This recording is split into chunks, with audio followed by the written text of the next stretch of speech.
Reading by Jen Broda. Little Red Riding Hood. What had already happened. Once upon a time there was a dear, good little girl who lived in a pretty little cottage with her father and mother and her little sister. Their cottage stood on one side of a great oak forest. On the other side of the forest the grandmother lived. The grandmother loved her little granddaughter very dearly, and whenever the child came to visit her, she always carried away some little gift which her grandmother had made for her. One time she made the child a little cloak with a red hood. The little girl looked so pretty in this cloak and hood that the neighbors said when she ran along the street, "There goes Little Red Riding Hood." One day Little Red Riding Hood's mother called to her, "Come, Little Red Riding Hood, put on your cloak and hood, and go through the woods to grandmother's house.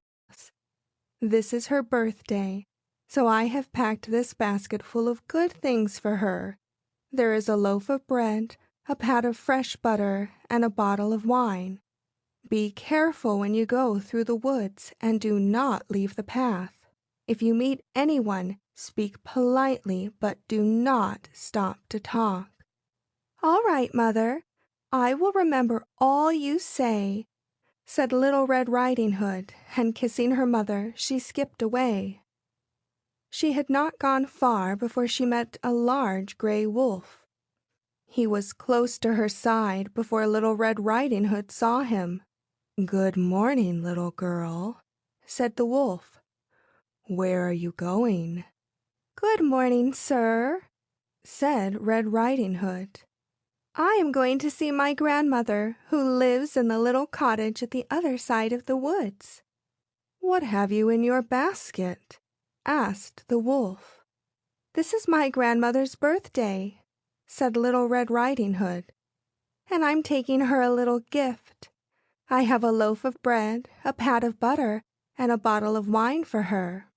"Why don't you pick a bunch of these beautiful flowers for your grandmother?" said the wolf. "I am sure she would like to have them." "Yes, grandmother loves flowers, but my mother told me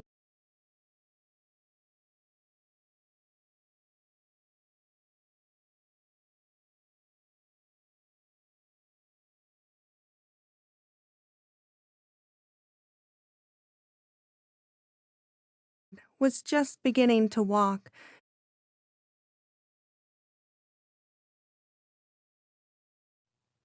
Chapter 3 of What Happened Then Stories by Ruth. A pat of butter and a bottle of wine for her. "What, suppose Mother would care if I stay inside of the path?" said Little Red Riding Hood. "Of course not," said the wolf. So Little Red Riding Hood put her basket behind a large oak tree and picked the largest and prettiest flowers she could find for her grandmother. While she was picking the flowers, the wolf was running as fast as he could straight to the grandmother's house. When he reached the house, he knocked at the door. Now the grandmother was lying down on her bed taking her afternoon nap, so she called, "Who is there?" "It is I, Little Red Riding Hood," answered the wolf. "I have brought you a birthday present. Just pull the string and the latch will fly up," said the grandmother. The wolf pulled the string that hung on the outside of the door, and to his surprise the latch flew up and the door swung open. Oh, how astonished the grandmother was when the door opened, and in walked the big gray wolf instead of her dear little granddaughter. She was so frightened that she jumped from the bed and hid. In her hurry, she dropped her glasses and her cap. The wolf put these on and took the grandmother's place to wait for Little Red Riding Hood. He has always been thought to have eaten the grandmother. How queer the old wolf appeared in the grandmother's cap and glasses. When he was in the bed with the quilts pulled up to his neck, he looked very much like the grandmother, for the cap had a frill around it which shaded the face.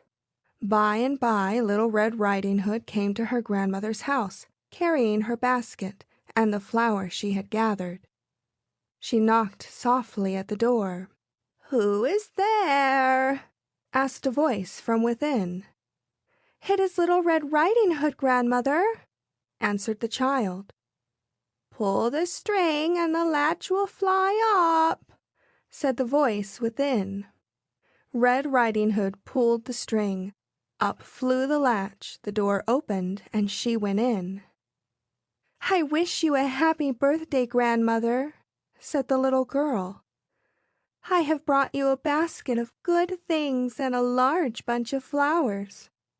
"Put them on the table," said the voice from the bed, "and come and sit by my bed.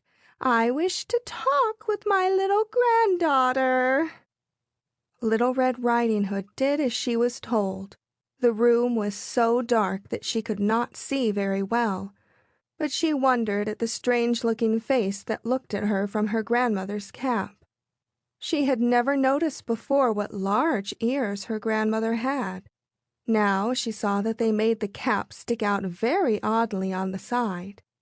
The eyes, too, looked larger than usual, and when the great mouth opened, she had a glimpse of some very large teeth, which she did not know her grandmother possessed. "Oh, Grandmother," she said, "what big ears you have!" "The better to hear you, my child." "Oh, Grandmother, what big eyes you have!" "The better to see you, my child." "Oh, Grandmother, what a big nose you have!" "The better to smell your sweet flowers, my child." "Oh, Grandmother, what long teeth you have!" "The better to eat that fine loaf in your basket, my child." And with that, the wolf threw back the covers, thinking what a fine joke he had played. Little Red Riding Hood was so surprised that she screamed loudly. A woodcutter, who was busy in the woods a short distance away, heard the scream and ran rapidly to the cottage. When he saw the big gray wolf standing at one side of the room and Little Red Riding Hood at the other side, he raised his axe to kill the wolf. Little Red Riding Hood, what happened then? "Oh, no, no! Do not kill the wolf!" shouted Little Red Riding Hood as the woodcutter had his axe raised to strike a blow. "Let him live! You cannot give him life, so what right have you to take it from him?" "You are right, my little maid," said the woodcutter, "but I will not release him until he makes me a promise." Then, turning to the wolf, he said, "Promise me that you will leave these parts and never again be seen here." "I will gladly promise," said the wolf. "Thank you, my dear little girl. I am sure you will never regret this. Here are your grandmother's glasses and cap. She may need them again." And with that he was off and away as fast as his 4 legs could carry him. "Did you hear what the wolf said about Grandmother's things?" asked Little Red Riding Hood. "Perhaps he did not eat her after all. I can scarcely believe he would be so cruel." So the woodcutter and Little Red Riding Hood began to search for the grandmother. And what do you think? Why, they found her in the large cupboard where she had hidden from the wolf.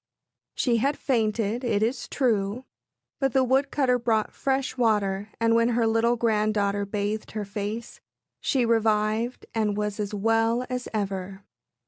But don't you think for a moment that the wolf never came to those parts again.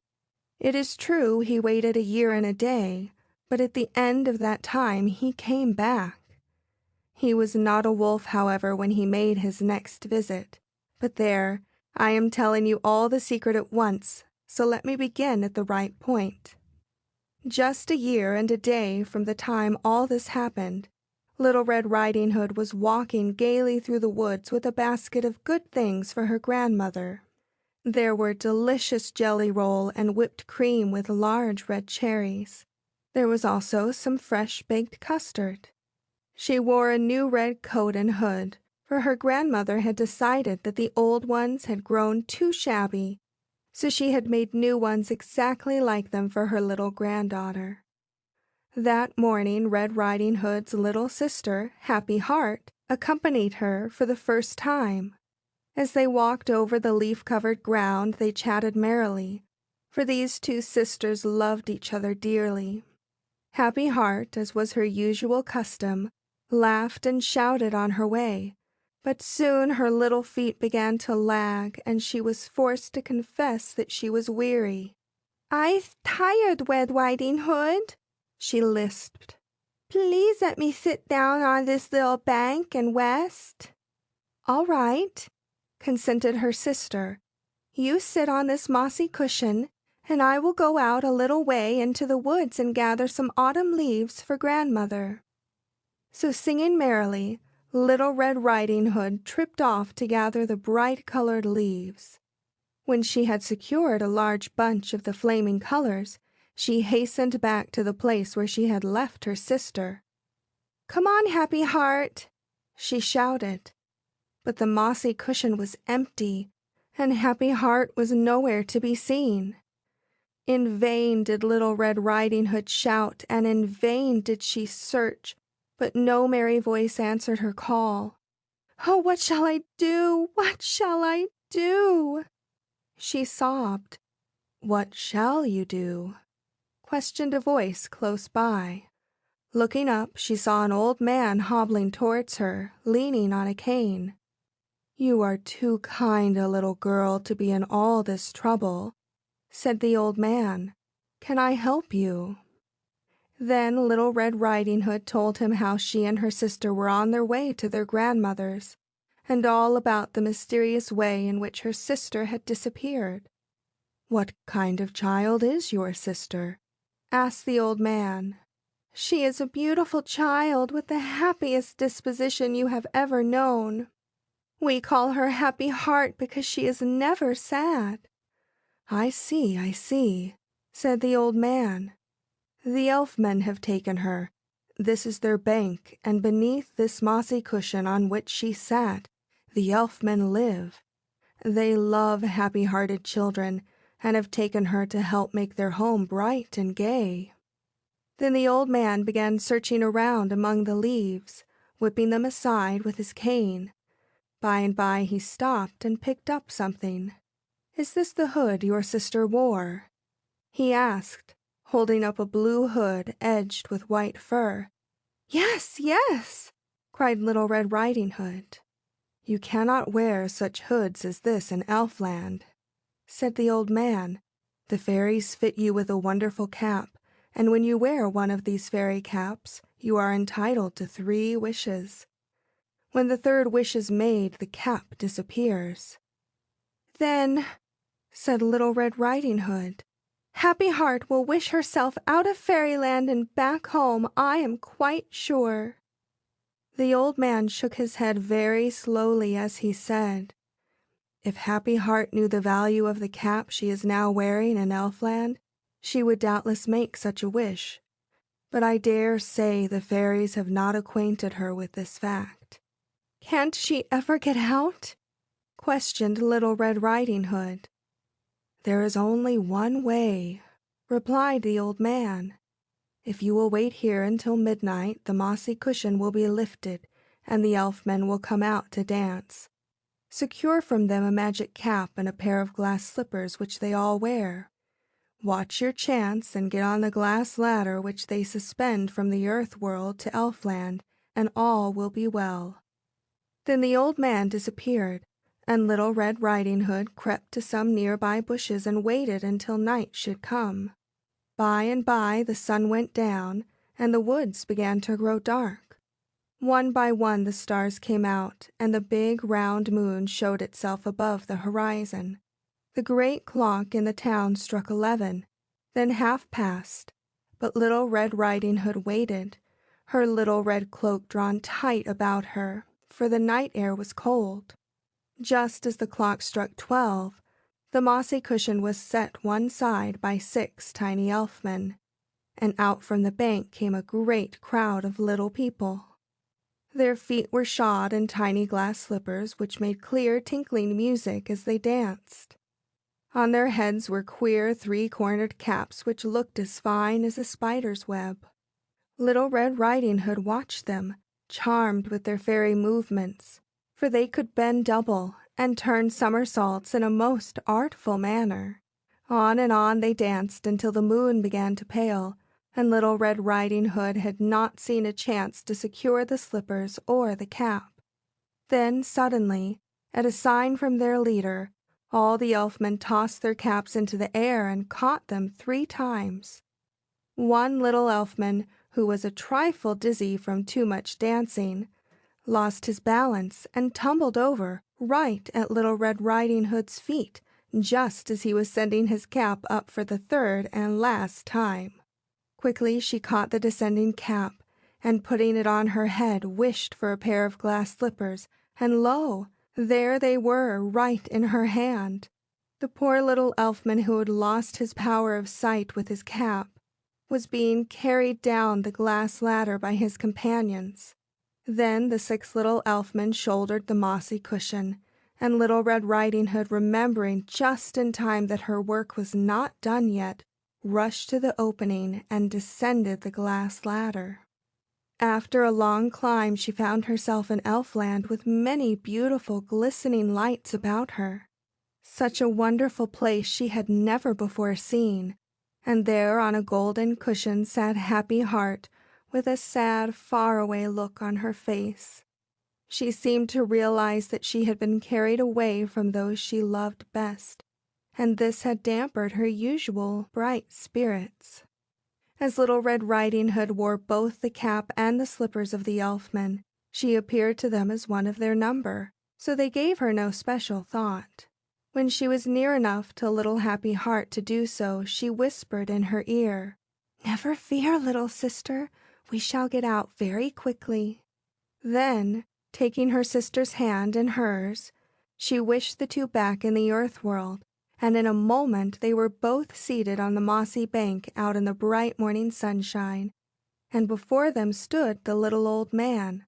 "All has worked out well, I see," he said. Then, catching sight of the glass slippers, he laughed a merry laugh.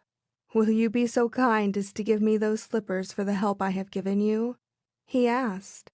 "I will be only too glad to do it," said Little Red Riding Hood. The old man took the slippers and ground them to powder beneath his heel.